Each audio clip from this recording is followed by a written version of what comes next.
ഒരു ട്രാഫിക്കിനെ പോലും നിയന്ത്രിക്കാൻ സാധിക്കാത്തവനാണോ എൻ്റെ ടീമിന്റെ ചുമതല ഏറ്റെടുക്കുന്നത്? യെസ്, ഇതാരാണെന്ന് പറഞ്ഞതെന്ന് പറയേണ്ട കാര്യമില്ലല്ലോ. ലിയണൽ സ്കലോണി അർജന്റീനയുടെ ചുമതല ഏറ്റെടുക്കുമ്പോൾ മറഡോണ പറഞ്ഞതാണ് അബൌട്ട് ലിയണൽ സ്കലോണി. ഒരു കാര്യം പറയട്ടെ, ഇന്ന് മറഡോണ ജീവിച്ചിരിപ്പുണ്ടെങ്കിൽ ഡെഫിനറ്റ്ലി അദ്ദേഹം ഇത് തിരുത്തും. അർജന്റീനയ്ക്ക് വേണ്ടി 2 കോപ്പ അമേരിക്കയും ഒരു ഫൈനലിസിമയും ഒരു വേൾഡ് കപ്പും.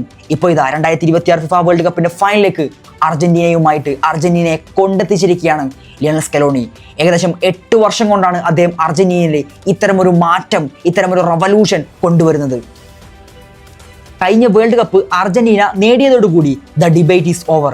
ഇനി നിങ്ങളുടെ ഐഡലിനെ എത്ര പ്രതിഷ്ഠിച്ചാലും ദ ഗ്രേറ്റസ്റ്റ് ഓഫ് ഓൾ ടൈമിന് മുമ്പിൽ എത്താൻ നിങ്ങൾക്ക് സാധിക്കില്ല. എത്ര മത്സരങ്ങൾ അർജന്റീനയുടെ തോൽവിക്ക് വേണ്ടി നിങ്ങൾ കണ്ണും നട്ട് കാത്തിരുന്നിട്ടുണ്ട്.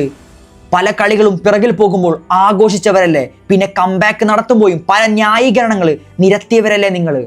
ഇനി പറ, ഇംഗ്ലണ്ടിനെ എങ്ങനെ പരാജയപ്പെടുത്തി? മറുത്തൊന്നും പറയാൻ പറ്റാത്ത വിധം കോൺട്രവേഴ്സികൾക്കൊന്നും ഒരു സ്ഥാനവും നൽകാതെ എഴുന്നേറ്റ് നിന്ന് കൈയടിക്കലല്ലാതെ മറ്റൊന്നും ചെയ്യാനില്ല. ഹാളൻഡിന്റെ കൂടെ, എംബാപ്പയുടെ കൂടെ, ബെല്ലിംഗ്ഹാമിന്റെ കൂടെ അദ്ദേഹം ഇപ്പോഴും പന്തിട്ടുകയാണ്. അദ്ദേഹത്തിന്റെ പ്രൈമിൽ 39കാരനാണെന്ന് ആലോചിക്കണം. He's playing in his prime. Top സ്കോറർമാരുടെ പട്ടികയിൽ ഇപ്പോഴും 1ാമതാണ്. അസിസ്റ്റ് നൽകിയ കൂട്ടത്തിലാണെങ്കിലോ ഒലീസക്ക് തൊട്ടുതാഴെ 2ാമതാണ്. ഇന്നലത്തെ കഴിഞ്ഞ മത്സരത്തിൽ മാത്രം 2 അസിസ്റ്റാണ് അദ്ദേഹം നൽകിയത്. അല്ല, ഫൈനലിലേക്കുള്ള ടിക്കറ്റാണ് അദ്ദേഹം നേടിത്തന്നത്. ബയേണും ബാർസലോണയും റയൽ മാഡ്രിഡും അങ്ങനെ ക്ലബ്ബ് തലത്തിൽ പല ടീമുകളും കംബാക്ക് നടന്നത് പല കുറി നമ്മൾ കണ്ടിട്ടുള്ള കാര്യമാണ്. പക്ഷേ രാജ്യാന്തര തലത്തിൽ രാജ്യത്തിന് വേണ്ടി ഒരു ടീം ഇത്രയും മികച്ച രീതിയിൽ കംബാക്ക് നടത്തുന്നത് നമുക്ക് സുപരിചിതമായിട്ടുള്ള ഒരു കാര്യമല്ല. അതാണ് ലിയണൽ സ്കലോണിയും സംഘവും ഇത്ര ഭംഗിയായിട്ട്, ഇത്ര ബ്യൂട്ടിഫുൾ ആയിട്ട് നടത്തിക്കൊണ്ടിരിക്കുന്നത്. 2 ലയൺസുകളാണ് അർജന്റീനയുടെ വിജയശില്പികൾ. ലിയണൽ മെസ്സി 2 അസിസ്റ്റുമായിട്ട് ആ മത്സരത്തെ വിജയിക്കുമ്പോൾ ലിയണൽ സ്കലോണി എന്താണ് ചെയ്തത്? ആ മത്സരത്തിൽ പല ഇമ്പാക്റ്റ് സബ്ബുകളും കൊണ്ടുവന്നുകൊണ്ട് ആ മത്സരം തങ്ങളുടേതാക്കി മാറ്റുകയാണ് ലിയണൽ സ്കലോണി ചെയ്തത്. ഒരു രാജ്യം, ഒരു മാനേജർ, പിന്നെ ചങ്ക് പറിച്ച് നൽകുന്ന കളിക്കാരും അതുപോലെ. ഇനി ഇംഗ്ലണ്ട് മത്സരത്തിൽ എന്താണ് ചെയ്തത്? അവർ ഒരു ലീഡ് എടുത്തതോടുകൂടി അവർ ഡിഫൻസിലേക്ക് ഉൾവലിഞ്ഞ് കളിക്കുന്ന ഒരു കാഴ്ചയാണ് നമ്മൾ കണ്ടത്. അതുമാത്രമല്ല, തോമസ് തുഷേൽ മുന്നേറ്റത്തിൽ നിന്നും ഒരു താരത്തെ പിൻവലിച്ചുകൊണ്ട് പിന്നെ ഡിഫൻസിനെ ശക്തിപ്പെടുന്ന കാഴ്ചയും നമ്മൾ കാണുകയുണ്ടായി. 55ാം മിനിറ്റിലാണ് ഇംഗ്ലണ്ട് ആ മത്സരത്തിലെ ലീഡ് കൊണ്ടുവരുന്നത്. പിന്നീട് അത്രയും സമയം ബാക്കി നിൽക്കെ പിന്നെ എന്തിനാണ് ഡിഫൻസിലേക്ക് അവർ കളി മാറ്റിയത് എന്ന് ഇതുവരെ മനസ്സിലായിട്ടില്ല. അത് മാത്രമല്ല, അർജന്റീനയാണ് എതിരെ കളിക്കുന്നത്. അത്രയും കോമ്പറ്റീഷനുള്ള ഒരു മാച്ചാണ്. അർജന്റീനയെ പോലത്തെ കംബാക്കിന് പോസിബിൾ ആയിട്ടുള്ള ഒരു ടീമാണ് മുന്നിൽ ഉള്ളത് എന്നറിഞ്ഞിട്ടും തുഷേലിന് എന്തുകൊണ്ടാണ് അത്തരമൊരു ടാക്ടിക്സിലേക്ക്, ഒരു ബസ് പാർക്കിംഗ് ടാക്ടിക്സിലേക്ക് പോയത് എന്ന് മനസ്സിലായിട്ടില്ല.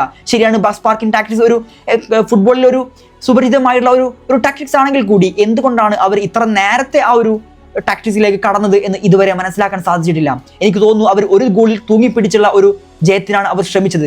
അതുമാത്രമല്ല, ഇനി ഒരു പക്ഷേ അവർ കംബാക്ക് അവസാന സമയത്തിൽ അർജന്റീന നടത്തുകയാണെങ്കിൽ കൂടി അവിടെ അവർ പെനാൾട്ടിയിലേക്ക് കൂടി സജ്ജരായിട്ടാണ് ഇംഗ്ലണ്ട് എത്തിയിരുന്നുണ്ടായിരുന്നത്. ഇംഗ്ലണ്ട് പെനാൾട്ടിക്ക് വേണ്ടി സജ്ജരായിട്ടാണ് എത്തിയിരിക്കുന്നത് എന്ന് നമ്മൾ പറയാനുള്ള കാരണം, മത്സരത്തിന് ശേഷം പിക്ഫോർഡിന്റെ വാട്ടർ ബോട്ടിൽ വൈറലാകുന്ന ഒരു രംഗം നമ്മൾ കണ്ടിട്ടായിരുന്നു. അതിൽ അർജന്റീന താരങ്ങൾ എങ്ങോട്ടാണ് കിക്ക് എടുക്കുന്നത്, ആ കിക്കിനെ എങ്ങനെ ആൻറ്റിസിപ്പേറ്റ് ചെയ്യണമെന്നൊക്കെ കൃത്യമായിട്ട് ആ വാട്ടർ ബോട്ടിലിൽ ഒട്ടിച്ച ഒരു ഫോട്ടോ നമുക്ക് കണ്ടിട്ടുണ്ടായിരുന്നു. അപ്പോൾ തന്നെ മനസ്സിലാക്കാൻ സാധിക്കും ആ മത്സരത്തിൽ ഒരു ഗോള് എങ്ങനെയെങ്കിലും നേടിക്കൊണ്ട് ഒരു തൂങ്ങിപ്പിടിച്ചുള്ള വിജയം, അല്ലെങ്കിൽ ഒരു ഗോള് അർജന്റീന തിരിച്ചടിക്കുകയാണെങ്കിൽ പിന്നീട് പെനാൾട്ടി ഷൂട്ടൗട്ടിലേക്ക് എത്തിക്കുകയും പെനാൾട്ടി ഷൂട്ടൗട്ടിൽ കൃത്യമായി വിജയിക്കുകയും ചെയ്യുക എന്നായിരിക്കും തോമസ് തുഷേൽ ചിന്തിച്ചിട്ടുണ്ടായിരിക്കുക. പക്ഷേ നിർഭാഗ്യവശാൽ അതിലേക്കുള്ള ആയുസ്സൊന്നും അർജന്റീന നൽകിയില്ല എന്നതാണ്. 85ാം മിനിറ്റിൽ മെസ്സിയിൽ നിന്നും പന്ത് സ്വീകരിച്ച എൻസോ ദ മജീഷ്യൻ ചെൽസിയുടെ ഒരു ബാങ്ങർ. പലതവണ ആ മത്സരത്തിൽ നിരന്തരം ട്രൈ ചെയ്ത ആ മനുഷ്യൻ ഒടുക്കം ലക്ഷ്യം കാണുന്നു. Water strike. ഗോൾ സെലിബ്രേഷന് വേണ്ടി അയാൾ ഓടിയത് നേരെ ഗാലറിയിലേക്കാണ്. അവിടെ ചെവി കൂർപ്പിച്ച് ഒരു നിൽപ്പുണ്ട്. യാ മോനെ. മത്സരത്തിന്റെ ആദ്യ സമയത്താണ് ഇത് വരുന്നതെങ്കിൽ നമുക്ക് ഇത്ര ത്രില്ല് കിട്ടില്ല. മത്സരത്തിന്റെ 85ാം മിനിറ്റിലാണ് ഇത് സംഭവിക്കുന്നത്. ഈക്വലൈസർ അർജന്റീന കൊണ്ടുവന്നിട്ടും ഇംഗ്ലണ്ടിന്റെ സ്റ്റാൻഡിന് ഒരു മാറ്റവുമില്ല. They are still defending. പക്ഷേ അർജന്റീന അവിടെയൊന്നും അവസാനിപ്പിച്ചില്ല. മത്സരത്തിന്റെ എക്സ്ട്രാ ടൈമിൽ ലിയണൽ മെസ്സിയുടെ ക്രോസിൽ നിന്നും ലൗട്രോ മാർട്ടിനസ് വീണ്ടും വല കുലുക്കുകയാണ്.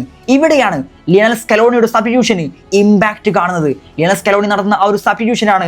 പകരക്കാരൻ്റെ റോളിൽ എത്തിയ താരമാണ് ലൗട്രോ മാർട്ടിനസ്. അദ്ദേഹത്തിലൂടെ തന്നെ ആ വിജയം നേടുന്ന കാഴ്ച നമ്മൾ കാണുന്നു. അതിനുശേഷം ലൗട്രോ മെസ്സിയെ കെട്ടിപ്പിടിച്ച് കരയുന്ന ഒരു രംഗമുണ്ട്.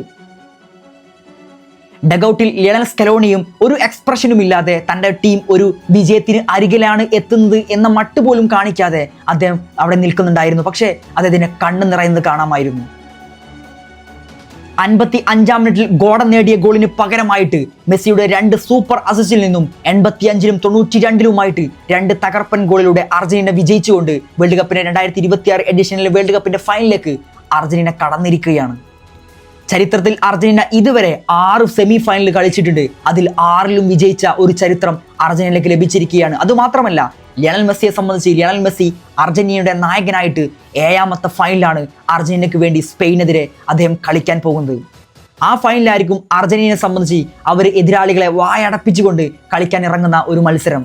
ഹേറ്റേഴ്സിന് ഒന്നും പറയാനില്ലാതെയായിരിക്കും ലിയണൽ മെസ്സിയും സംഘവും വേൾഡ് കപ്പ് 2026 സ്പെയിനെതിരെ അവർ തിങ്കളാഴ്ച രാത്രി 12:30 കളിക്കാൻ ഇറങ്ങുന്നുണ്ടാവുക. ബാക്ക് ടു ബാക്ക് സ്വപ്നം കണ്ടുകൊണ്ട് അർജന്റീനയും 2ാമത്തെ വേൾഡ് കപ്പ് സ്വപ്നം കണ്ടുകൊണ്ട് സ്പെയിനും ഇറങ്ങാൻ പോവുകയാണ്.